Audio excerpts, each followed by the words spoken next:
पुराने जमाने की बात है जब एक सल्तनत से दूर किसी जंगल में एक दरवेश रहता था। उसके साथ एक नौजवान लड़का भी उसकी शागिर्दी इख्तियार किए हुए था। वह दरवेश अल्लाह का बंदा था। सादा तरीका ए जिंदगी गुजारता और अल्लाह का शुक्र अदा करता। उसका शागिर्द जंगल के करीब की एक बस्ती से मांगकर खाना लाता और अपने गुरु की खिदमत में पेश करता। दरवेश अल्लाह से एक इंतहाई अजीब दुआ मांगता है। ऐ अल्लाह, मैंने सारी जिंदगी दरवेशी में गुजारी है। अब जिंदगी में ऐसी तब्दीली चाहता हूं कि जिससे मेरी जिंदगी का मकसद मुझे हासिल हो जाए। ऐ अल्लाह, मुझे इस सल्तनत का हाकिम बना दे, ताकि मैं जो बुराइयां इस सल्तनत में देख रहा हूं, उन्हें खत्म कर सकूं और नेकी फैला सकूं। या अल्लाह, तू मेरी इस दुआ को कबूल कर और मैं बादशाह बनकर इस सल्तनत में मौजूद तमाम बुराइयों का खात्मा कर दूं। दरवेश का शागिर्द जब दरवेश की यह दुआ सुनता तो हैरान होता। जब भी दरवेश को मौका मिलता, वह हर वक्त अल्लाह से यही मुनाजात करता नजर आता। या अल्लाह, मेरी दुआ कबूल कर ले और मुझे सल्तनत का बादशाह बना दे। कभी कभी दरवेश के शागिर्द को उस पर हंसी आ जाती और वह दिल ही दिल में सोचता कि दरवेश की तो अब चल चला की उम्र है और वह सल्तनत का बादशाह बनने के ख्वाब देख रहा है। अंदर ही अंदर दरवेश का शागिर्द उसके खिलाफ बुग़्ज़ पालने लगा।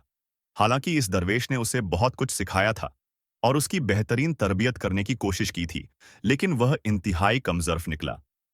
वह अक्सर दरवेश के सामने ही उसकी इस दुआ पर हंसने लगा और अब तो उसने यह करना शुरू कर दिया था कि जब जब दरवेश अल्लाह ताला से यह दुआ मांगता, तो वह उसके सामने बैठकर यह दुआ मांगने लगता। या अल्लाह, तू मुझे इस सल्तनत का हुक्मरान बना दे, ताकि मैं उन तमाम लोगों से बदला लूं जिन्होंने मेरी जिंदगी को अजाब बना रखा है और फिर मेरी माँ ने मुझे इस दरवेश की शागिर्दी में दे दिया। मैं चाहता हूं कि मैं हुक्मरान बनकर यहाँ के लोगों को सजा दूं, यहाँ बुराइयां आम कर दूं और नेकी का नामो निशान मिटा दूं। दरवेश भी अपने शागिर्द की इस हरकत को देख रहा था, लेकिन उसने अपनी दुआ छोड़ नहीं दी, क्योंकि यह उसका अपना अकीदा था। और उधर शागिर्द ने भी अपनी यह दुआ जारी रखी। दूसरी तरफ सल्तनत में यह शोर मच गया कि बादशाह सलामत इंतहाई बीमार हैं। क्योंकि बादशाह की कोई औलाद नहीं थी, इसीलिए सल्तनत में यह सुनते ही खलबली मच गई और हर कोई खुद को सल्तनत का वारिस ठहराने के लिए सर तोड़ कोशिशें करने लगा। हर किसी की यही कोशिश थी कि वह इस सल्तनत में अपना ओहदा हासिल कर ले और बादशाह बन जाए। लेकिन बादशाह का वजीर, जो एक दूरंदेश इंसान था, उसे ओहदे से कोई लेना देना नहीं था। उसने ऐसा फैसला किया जिसे सुनकर तमाम लोगों ने अपनी उंगलियां और दांतों तले दबा लीं। चूंकि बादशाह की बीमारी का सुनकर तमाम लोगों में अफरा तफरी मच गई थी और लोग एक दूसरे को कत्ल करने पर आमादा थे, हर कोई यह ओहदा हासिल करना चाहता था। वजीर ने एक इंतहाई अहम फैसला किया और उस फैसले वाले दिन ही बादशाह का इंतकाल हो गया। बादशाह की आखिरी रस्मों से फारिग होने के बाद वजीर ने ऐलान किया कि शहर के तमाम दाखिली दरवाजे बंद कर दिए जाए और बड़े दाखिली दरवाजे पर सबको जमा होने का हुक्म दिया। उसने कहा, जो शख्स सबसे पहले इस दरवाजे से शहर में दाखिल होगा, वही इस सल्तनत का नया बादशाह मुंतखब कर लिया जाएगा। तमाम लोगों ने यह फैसला सुना तो दंग रह गए और एक दूसरे की तरफ देखने लगे। लेकिन अब वजीर ने यह फैसला सुना दिया था। अगले सुबह सब इंतजार करने लगे और जैसे ही उनकी नजर दाखिली दरवाजे पर पड़ी, तो क्या देखते हैं कि दरवेश का वही शागिर्द जो जंगल में दरवेश के साथ था, इत्तेफाकन शहर किसी काम से जा रहा था। जब वह वहां पहुंचा तो महल के सिपाही उसे शान और शौकत के साथ महल की तरफ ले जाने लगे और ले जाकर तख्त पर बैठा दिया।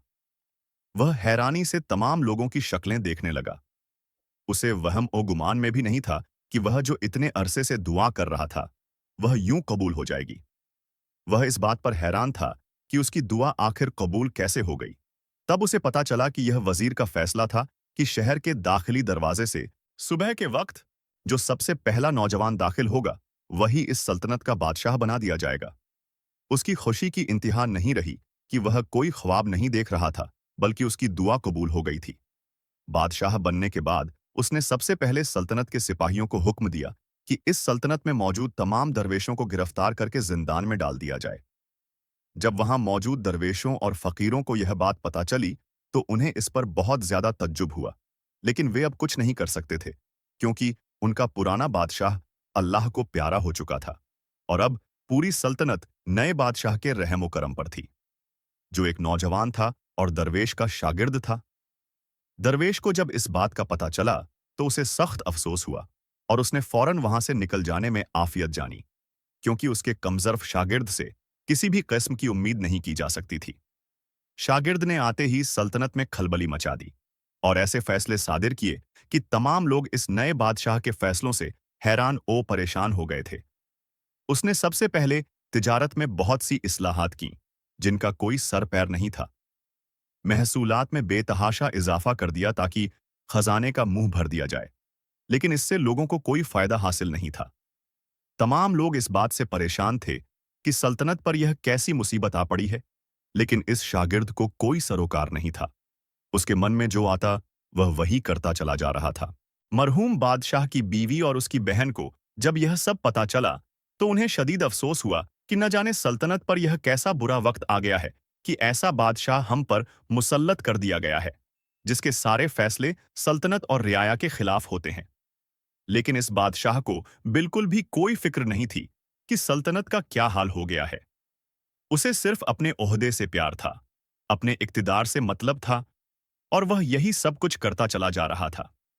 जब अपने वजीर के जरिए उसे यह इल्म हुआ कि मरहूम बादशाह की बीवी और उसकी बहन उसके फैसले से बेइंतहा नाराज हैं, तो उसने उन्हें अपने हक में करने के लिए फौरन महल में उनके लिए एक अलग जगह तामीर करवाई और उन्हें वहां मुंतकिल कर दिया। मरहूम बादशाह की बीवी को यह बात बिल्कुल पसंद नहीं आई और बादशाह की बहन भी बहुत ज्यादा नाराज हो गई। लेकिन अब इस बादशाह ने एक नई चाल चली। उसने सोच लिया कि वह उन लोगों की हिमायत हासिल करने के लिए उनकी रिहाइशगाह के पास भी चक्कर लगाया करेगा, ताकि वह उनके हालात से वाकिफ हो सके। बादशाह उनकी बातें सुनता तो उसे अंदाजा होता कि उसके फैसले गलत जा रहे हैं और लोग उसके खिलाफ हो रहे हैं। चुनांचे उसने सबसे पहले महल के अंदर मौजूद लोगों को अपना हिमायती बनाने के लिए यह इकदाम किया। मरहूम बादशाह की बीवी को तो नया बादशाह एक आंख नहीं भाता था।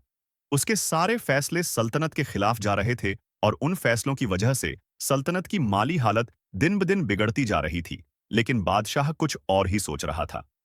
वह महल के उस हिस्से में हर रोज तशरीफ ले जाता जहां बादशाह की बीवी और बहन मौजूद होती। इसमें भी एक बहुत बड़ा राज था, क्योंकि शागिर्द को बादशाह की बहन नूरजहां पसंद आ गई थी।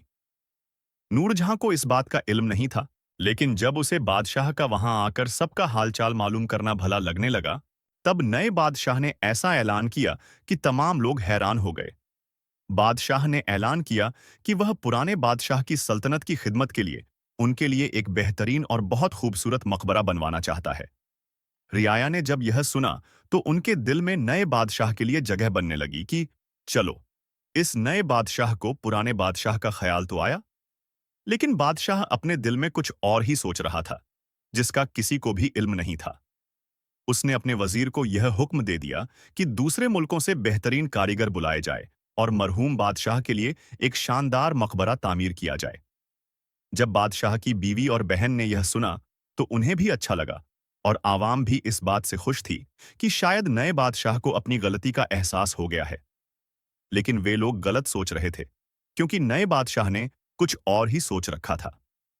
नए बादशाह के इरादे कुछ और थे। इस दौरान वह महल के उस हिस्से में हर रोज तशरीफ ले जाता रहा जहां बादशाह की बीवी और उसकी बहन रह रही थीं। दिन गुजरने लगे। मकबरा बनाने के लिए बादशाह को बहुत से पैसे खर्च करने पड़े, लेकिन उसने जरा भी परवाह नहीं की और जल्द ही वह दिन भी आ गया जब मकबरा बनकर तैयार हो गया। जब मकबरा मुकम्मल हो गया तो बादशाह ने एक आलीशान दावत का इंतजाम किया और इस दावत में सल्तनत के तमाम लोगों को मदऊ किया गया। सल्तनत की आवाम ने जब यह सुना तो उनके दिल में नए बादशाह के लिए जगह बनने लगी कि उनका नया बादशाह अब उनके बारे में सोचने लगा है।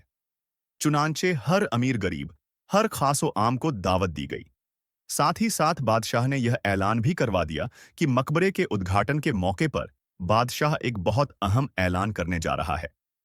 उसने मुल्क भर से बेहतरीन खेल तमाशे पेश करने वालों को बुलाया और उनके बीच उसने इंतहाई खूबसूरत फूलों से लदी हुई बग्घी में साबिक बादशाह की बीवी और उसकी बहन को महल से मकबरे तक लाने का इंतजाम करवाया। सबके दिलों में इस बात का तजस्सुस था कि आखिर बादशाह क्या नया करने वाला है। तकरीब का आगाज खूबसूरत अंदाज में हुआ और खूब खेल तमाशे पेश किए गए, रक्स पेश किया गया और तकरीब के इख्तिताम के वक्त बादशाह आवाम के सामने तशरीफ लाया। आवाम के सामने आते ही उसने ऐसा ऐलान किया जिसे सुनकर आवाम के होश उड़ गए। बादशाह ने सबके सामने मरहूम बादशाह की बहन नूरजहां को शादी की पेशकश की। नूरजहां, जो पहले ही अपने दिल में नए बादशाह के लिए जगह बना चुकी थी, जब उसने यह पेशकश सुनी तो दंग रह गई और उसका दिल खुशी से झूम उठा। इससे पहले कि वह बादशाह को कोई जवाब देती, बादशाह की बीवी ने उसे रोक दिया और कहने लगी, क्या हो गया है तुम्हें नूरजहां? जरा सोच समझकर फैसला करो। अगर इस वक्त तुम्हारे भाई जिंदा होते तो वह कभी तुम्हें ऐसा अहमकाना फैसला नहीं करने देते। लेकिन नूरजहां के दिल में नए बादशाह ने अपनी जगह बना ली थी और उसने अपनी भाभी को मुतमिन करते हुए कहा, मैं जो फैसला कर रही हूं वह सल्तनत के हक में बेहतर है। हमें हमारा हक मिलने वाला है। इस तरह हम मंजर से ओझल नहीं होंगे और इस नए बादशाह से भी हमारा ताल्लुक बना रहेगा। लेकिन उसने अपनी भाभी को असल बात नहीं बताई कि वह भी इस नए बादशाह से मोहब्बत करने लगी है। उसने फौरन नए बादशाह की पेशकश कबूल कर ली। नूरजहां का इकरार सुनते ही पूरी सल्तनत में खुशी की लहर दौड़ गई। यूं नए बादशाह और मरहूम बादशाह की बहन नूरजहां की शादी का ऐलान हो गया। शादी की तैयारियों के साथ ही बादशाह ने बड़े पैमाने पर दावतों का इंतजाम किया। यूं पूरा एक हफ्ता दावतें चलती रहीं, खाने बनते रहे, खाने बंटते रहे, मिठाइयां तकसीम होती रहीं। आखिर वह दिन भी आ गया जब नूरजहां मल्लिका बनकर बादशाह के हरम में तशरीफ ले आई। नूरजहां की शादी में नए बादशाह ने तमाम मुल्कों के उमरा, वुज़रा और खास लोगों को दावत दी थी। इसके पीछे उसकी यह सोच थी कि जो खर्चा उसने मकबरे की तामीर पर किया और जो खर्चा उसने शादी पर किया, वह शादी पर मिलने वाले तोहफों से पूरा कर लिया जाए। नूरजहां को बादशाह की इस नीयत का इल्म नहीं था। चुनांचे शादी की पहली रात ही जब उसने अपने तोहफे बादशाह से तलब किए, तो बादशाह मुस्कुरा दिया और कहने लगा, कैसी बातें करती हैं आप, जोजा मुहतरमा। आपके भाई का मकबरा बनाने के लिए मैंने बेहिसाब पैसा लुटाया है और फिर हमारी शादी पर जो खर्चा हुआ उससे पूरा खजाना खाली हो चुका है। इसीलिए आपको जितने भी तोहफे मिले हैं मैंने खजाने में जमा करा दिए हैं ताकि खजाना खाली ना हो, क्योंकि अगर खजाना खाली होगा तो यह सल्तनत कमजोर पड़ जाएगी और मैं यह नहीं चाहता। नूरजहां ने जब यह सुना तो उसका दिल धक से रह गया। उसे बिल्कुल भी अंदाजा नहीं था कि बादशाह ने आवाम का पैसा बेदर्दी से लुटाया है। नूरजहां को यह बात बिल्कुल भी पसंद नहीं आई। उसने खुलकर अपने शौहर से इस पर ऐतराज जताया, लेकिन उसके शौहर को कोई परवाह नहीं थी। शादी की पहली ही रात उसने अपनी बीवी को नाराज कर दिया और नूरजहां के दिल से बादशाह की मोहब्बत खत्म होने लगी। अब उसे अपनी भाभी की बातें याद आने लगीं, लेकिन अब कुछ नहीं हो सकता था। उसने जल्दबाजी में फैसला कर लिया और अब उसे उस फैसले के नतीजे देखने थे। बादशाह अपनी मस्ती में मग्न था। उसे सल्तनत से कोई सरोकार नहीं था। उसे बस अपनी वही दुआ याद थी जो वह अल्लाह से मांगता था। या अल्लाह, तू मुझे बादशाह बना दे तो मैं सल्तनत का बेड़ा गर्क कर दूंगा और बुराइयों का खात्मा करने के बजाय लोगों का खात्मा करूंगा। उन लोगों पर जुल्म ओ सितम के पहाड़ तोड़ूंगा जिनसे मैं कभी खाना मांगता था तो वे मुझे दुत्कार दिया करते थे। अब उसकी सारी दुआएं कबूल हो चुकी थीं। उसने महल में मौजूद सभी पुराने ओहदेदारों को बर्खास्त कर दिया और अपनी पसंद के लोगों को अलग अलग ओहदों पर तैनात किया। जिन मजबूर लोगों का राशन खर्चा शाही खजाने से जाता था, उसे भी बंद कर दिया गया। इनमें बुजुर्ग और विधवा औरतों का भी हक था। गरज बादशाह ने ऐसा कोई भी काम नहीं छोड़ा जिससे लोगों को तकलीफ न पहुंचे। अब सभी लोग बादशाह से नफरत करने लगे, यहां तक कि उन्होंने खुलेआम बादशाह के सामने भी अपनी नाराजगी जाहिर करनी शुरू कर दी। मगर बादशाह को कोई फर्क नहीं पड़ा। उसे सिर्फ अपने इख्तियार से मतलब था, जिसे वह हासिल कर चुका था और अब इस ताकत का इस्तेमाल गलत मकसद के लिए करने लगा था। दरवेश को भी पता चल गया कि उसका कमजर्फ शागिर्द अब सल्तनत के अहम ओहदे पर बैठा है। उन्होंने अफसोस जाहिर किया, क्योंकि उन्हें उसकी पुरानी दुआ याद थी और अब वह अपनी उसी दुआ के मुताबिक काम कर रहा था। रियाया अपने नए बादशाह से नफरत करने लगी और हर वक्त अपने मरहूम बादशाह को याद करती रहती। उन्हें अच्छे से पता था कि उनका पुराना बादशाह उनकी कितनी खिदमत करता था। वह हर वक्त आवाम के लिए हाजिर रहता था। यहां तक कि वह पहला बादशाह था जो बुजुर्गों और विधवाओं को शाही खजाने से वजीफा दिया करता था। उसने अपनी सल्तनत के सिपाहियों के बच्चों की तालीम और तरबियत की जिम्मेदारी भी उठा रखी थी, क्योंकि सिपाही सरहदों की हिफाजत में मशगूल रहते थे और अपने बच्चों को वक्त नहीं दे पाते थे। मरहूम बादशाह ने उन बच्चों की तालीम और तरबियत की भी पूरी जिम्मेदारी निभाई थी। मजबूर और बेसहारा लोगों के लिए अल्लाह के बाद वही एक सहारा था। मगर अब सब कुछ बदल चुका था। नए बादशाह ने तख्त पर बैठते ही इस सल्तनत को तबाह करना शुरू कर दिया, जिससे लोगों की रोजमर्रा की जिंदगी मुश्किल हो गई। उसने जेलों में कैद चोरों और डाकुओं को आजाद कर दिया, जिससे अब लोग दिन के उजाले में भी घर से निकलने से डरने लगे। बाजार जो पहले भीड़ से भरे रहते थे, अब बिल्कुल वीरान हो चुके थे। नूरजहां इन तमाम बातों से वाकिफ थी, मगर वह बेबस थी, क्योंकि उसका शौहर, नया बादशाह, उसकी किसी भी बात को अहमियत नहीं देता था। वह सिर्फ वही करता जो उसका दिल चाहता। जब भी नूरजहां महल से बाहर निकलती, लोग उसे देखकर दौड़ पड़ते और उसके सामने हाथ जोड़कर कहते, बादशाह से कहो कि हम पर रहम करे। हमारा जीना मुश्किल हो गया है। बेरोजगारी बढ़ गई है और लोग भूख से मरने पर मजबूर हो गए हैं। नूरजहां जब रियाया की यह फरियाद सुनती, तो बहुत परेशान हो जाती। वह उनकी मुश्किलें सुनती, मगर किसी भी तरह से उनकी मदद करने से कासिर थी। आखिरकार नूरजहां ने खुद को महल तक ही सीमित कर लिया। वह अपने मरहूम भाई को याद करके रोती रहती, जिसकी मौत के बाद सल्तनत ऐसे हालात में फंस चुकी थी जिससे निकलने का कोई रास्ता नजर नहीं आ रहा था। दिन यूं ही गुजर रहे थे। लोगों के दिलों में बादशाह के लिए नफरत बढ़ती जा रही थी। नूरजहां की तबीयत खराब रहने लगी तो शाही हकीम को बुलाया गया। हकीम ने तमाम स्थिति का जायजा लेते हुए नूरजहां को आने वाले नए मेहमान की खुशखबरी सुनाई। मुबारक हो, नूरजहां बेगम, आप सल्तनत के वारिस को जन्म देने वाली हैं। यह खबर नूरजहां के लिए बहुत ज्यादा खुशी का कारण बनी, क्योंकि उसे लगा कि उसका शौहर यह खबर सुनकर शायद बदल जाए और अपने मामूलात में कुछ बदलाव ले आए। शायद वह रियाया के बारे में सोचना शुरू कर दे और वह तमाम जुल्म बंद कर दे जो उसने सल्तनत की प्रजा पर ढाए हुए हैं। मगर यह नूरजहां की सिर्फ खाम ख्याली थी। बादशाह औलाद की खबर सुनकर खुश तो जरूर हुआ, मगर उसकी आदतों में कोई बदलाव नहीं आया। उसकी सल्तनत में बेरोजगारी की वजह से चोरी और कत्ल ओ गारत में इजाफा होता चला जा रहा था। वही सल्तनत जहां लोग रात को अपने दरवाजे खुले रखकर सोते थे, आज दिन की रोशनी में भी उन्हें बंद करने पर मजबूर हो गए। कुल मिलाकर सल्तनत के हालात इस नजह पर थे कि कोई सोच भी नहीं सकता था कि लोगों को अपनी जान माल का इस कदर खौफ पैदा हो जाएगा। नूरजहां ने यह खबर बादशाह तक पहुंचाई तो वह बहुत खुश हुआ और उसने सल्तनत में एक शानदार जश्न का इंतजाम करने के साथ साथ एक नजूमी को भी बुलाया, ताकि वह आने वाले भविष्य से आगाह हो सके। लोग बहुत हैरान थे कि बादशाह ने नजूमी को क्यों बुलाया है, और जल्द ही उन पर यह राज खुल गया। हालांकि सल्तनत में से किसी ने भी इस दावत में शिरकत नहीं की थी। सिर्फ बादशाह के वही चमचे इस दावत में शामिल हुए जिनकी वजह से उसकी सल्तनत आज तक कायम थी। हालांकि उसके कुकर्म इस काबिल नहीं थे कि उसकी सल्तनत और अधिक कायम रह पाती, मगर लोगों को अपनी जान माल का डर था, क्योंकि बादशाह बहुत जालिम हो चुका था और वह किसी को भी कत्ल करने से गुरेज नहीं करता था। जिस पर भी जरा सा शक होता, वह उसे मौत के घाट उतार देता। ऐसे जालिम बादशाह की दावत में कौन जाना पसंद करेगा? लोगों ने अपने घरों में रहना ही बेहतर समझा और बादशाह की दावत में शामिल नहीं हुए।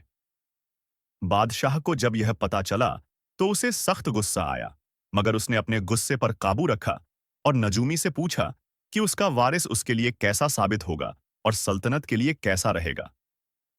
नजूमी ने बादशाह को बताया कि उसका वारिस एक बेहद नेक रहमदिल बादशाह बनेगा और उसके द्वार में रियाया उससे बहुत खुश होगी। नए बादशाह ने यह सुना तो उसके पैरों तले जमीन खिसक गई, क्योंकि वह कभी नहीं चाहता था कि सल्तनत की अवाम को सुकून मयस्सर हो, और इसके पीछे भी एक बहुत बड़ा राज था। इस राज से अभी पर्दा नहीं उठा था। नूर जहां भी बादशाह के नजूमी बुलाने वाले अमल से नाराज थी। उसे अपने बच्चे की जान का खतरा महसूस होने लगा। मगर नए बादशाह ने उसे यकीन दिलाया कि वह अपनी औलाद को कुछ भी नहीं करेगा। पर बादशाह से कुछ भी असंभव नहीं था। एक दिन बादशाह अपने दरबार में तख्त पर बैठा था कि मुनादी ने उसे इत्तला दी कि उससे मिलने कोई आया है जो खुद को बादशाह का उस्ताद बता रहा है। बादशाह ने उसे अंदर बुलाने की इजाजत दी तो देखता है कि सामने से वही दरवेश चले आ रहे हैं। उन्हें देखते ही उस पर एक सन्नाटा छा गया और वह बिल्कुल खामोश हो गया। दरवेश ने उससे सवाल किया, तू मेरी शागिर्दी के बावजूद भी इस कदर जालिम कैसे हो सकता है? तब बादशाह की जिंदगी का सबसे बड़ा राज उजागर हो गया। उसने दरवेश को बताया, मैंने आपकी शागिर्दी क्यों इख्तियार की? क्योंकि मैं दुनिया से बेजार हो गया था। मैं एक फकीर था और भीख मांगकर अपना गुजारा करता। मगर ये तमाम लोग जो मुश्किलात का शिकार हैं, ये लोग मुझसे नफरत करते थे, मुझे धुतकारते थे, और आज मैं इस नफरत का इनसे बदला ले रहा हूं। मैं कुछ भी गलत नहीं कर रहा, क्योंकि अगर इनके अमाल ठीक होते तो मेरी दुआ कबूल न होती, बल्कि आपकी दुआ कबूल होती। मगर अल्लाह ताला ने मुझे इनका बादशाह बनाया, जिसका सीधा और साफ मतलब यह है कि उनके अमाल इस काबिल नहीं थे कि वे बादशाह बने। दरवेश ने उसकी बात की तायद की और साथ ही उसे यह कहा कि अल्लाह ताला ने तुम्हें तुम्हारी दुआ से आजमाया है। अभी भी वक्त है, तुम अपनी इस आजमाइश को अपने लिए भलाई में बदल सकते हो। अगर तुम अपने अंदाजो अतवार बदल लो तो यकीनन यह तुम्हारे हक में बेहतर होगा। दरवेश उसे नसीहत करके वापस लौट गए, क्योंकि वह उनका शागिर्द था और उसे सही राह दिखाना उनका फर्ज था। कुछ दिन वह दरवेश की बातों पर गौर व फिक्र करता रहा, लेकिन फिर उसने वही अपनी पुरानी राह पकड़ ली। उसके अंदर शर का भेड़िया बड़ा हो चुका था। कुछ ही महीनों बाद नूरजहां ने एक खूबसूरत बच्चे को जन्म दिया। बादशाह बेटे के जन्म पर खुश तो हुआ, लेकिन साथ ही साथ उस पर घबराहट भी तारी हो गई। नजूमी की बात उसके जहन में गूंजने लगी कि तुम्हारा बेटा एक नेक दिल और रहमदिल बादशाह बनेगा। उसने अपने बेटे को बाकी दुनिया से छुपा कर रखा, ताकि वह अपने पिता बादशाह की सल्तनत में होने वाले जुल्मों को न देख सके और सही गलत की पहचान न कर सके। लेकिन नूरजहां उसे अपनी तालीम में परवान चढ़ा रही थी और उसकी नसों में नूरजहां का शाही खून भी दौड़ रहा था। चूंकि उसका बेटा महल के अंदर कैद होते हुए भी अच्छे बुरे से वाकिफ था। जैसे जैसे वह बड़ा होता गया, सल्तनत के हालात उसे उसकी मां के जरिए पता चलते गए। जब बादशाह के बेटे को रियाया की फिक्र होने लगी, तब पहली बार वह महल से बाहर निकला और उसने लोगों से मुलाकातें करना शुरू कर दी। उसने लोगों के हालात मालूम करने शुरू किए और काफी हद तक उनके हालात सुधारने की कोशिश भी की। बादशाह को जब यह पता चला तो वह गुस्से से आग बबूला हो गया। उसने अपने बेटे को अपने सामने बुलाया और कहा, मैंने तुम्हें तालीम और तरबियत के लिए उस्ताद के हवाले किया था, लेकिन तुम लोगों के मसाइल हल करने लग गए। भला तुमने ऐसा क्यों किया? उसके बेटे ने जवाब दिया, अब्बा जान, मेरी नसों में मेरी मां की तरबियत और शाही खून दौड़ रहा है, और शाही खून मुझसे यही तकाजा करता है कि मैं लोगों के मसाइल हल करूं। इक्तेदार पर बैठना हर किसी के बस की बात नहीं होती। इस पर सिर्फ वही बैठ सकता है जिसके अंदर ताकत हो, रहमदिली हो और उसका दिल नेक हो। अगर ये खूबियां किसी में न हो तो फिर उसका इक्तेदार से कोई लेना देना नहीं है। वह 17 साल का नौजवान हो चुका था और उसके बेटे की बातों ने बादशाह पर डर तारी कर दिया। वह समझ गया कि उसके ज्वाल का वक़्त करीब है। अब वह बेतहाशा वहम का शिकार होने लगा।